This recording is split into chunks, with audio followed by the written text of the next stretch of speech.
Yeah, I mean, it's really it's interesting to me. You and Zach just mentioned these different companies that have been really, really successful in this area. Um, and that's one of the things about the businesses here is that they're just really focused on doing what they do. They don't really pay attention to what other people are doing to their credit. They're focused on what it is that they do so they can do it really, really well. So on one side, a lot of people were like, gosh, this area has a storytelling problem because nobody can name any companies that had successful exits. But at the same time, everyone really keeps to themselves and keeps their eye on the ball. An example of that is a really one of the most successful companies in our area is Grow. I mean, they do amazing work. They have huge, huge clients, and a lot of people don't even know that who Grow is or the fact that they're headquartered here, right in our backyard, headquartered in the same building that you're in. But should they? I mean, is that the Well, businesses? I mean, well, should I they have think to be their own cheerleader? Well, I think that there's a couple of things that I think from that is one, just because we can't name any other businesses that have had successful exits, is that really a problem? Yeah, I mean, Well, because you're asking founders. think about it from an athlete or a music perspective. I mean, I bet you could run off, five or six really big name athletes and five or six really big name musicians from the area, right?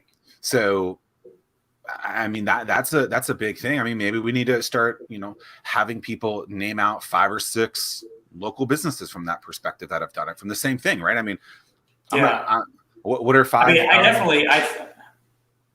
yeah, no, I'm with you. I think you and I are in agreement, Zach, that it's just one of those things that we ask the question to founders, and founders are just very focused in their business. So if you look at the people who were asked from that survey, they were all founders of a company. They weren't, they don't, it's not their job or their responsibility to pay attention to what's going on. But where I was going with all this is the fact that Grow is a really successful company. They're one of the people that we have to really be a cheerleader for as they continue to grow their business. And one of the really cool things that they have recently done is Assembly, which is the building that you're part of. I want you to explain to us about what Assembly is, how Startup Studios is part of within the Assembly building, and how everybody works together. Absolutely. Yeah, Assembly is a new office campus that opened up at 400 Granby Street in downtown Norfolk. So it is a two-phase project. They just finished or are almost finished phase one, which is 50,000 square feet of total space.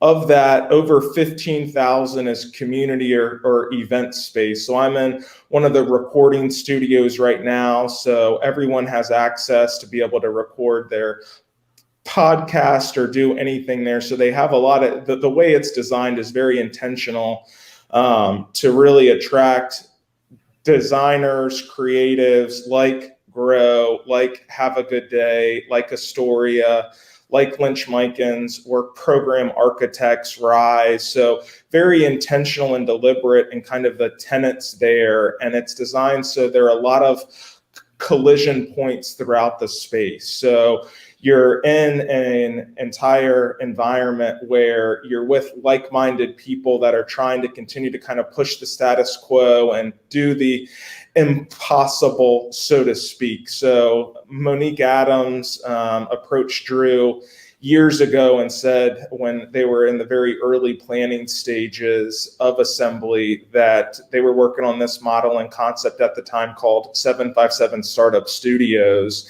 And it just made so much sense for a model like us to be located in a one-of-a-kind space like Assembly. And it is absolutely terrific. It's class A++ real estate is how I kind of describe it there, that it doesn't look like anything that you can find in the region. And I would challenge that you'd be hard pressed to find anything like that in the Commonwealth as well. So every detail has been thoughtfully designed with something sort of as the end game and what they're trying to accomplish. So we're so lucky to be a part of this space. Our founders are loving it. They're taking advantage of all of the amenities that Assembly has to offer there. And we can't wait to see what phase 2 will lead us here, which I'm total start maybe in a year and a half or so, which will add another 52,000 square feet on. So that's 102,000 square feet all in once that's completed. Someone who's been directly involved within the startup community for almost a decade, I want to talk to you about a serious pain point.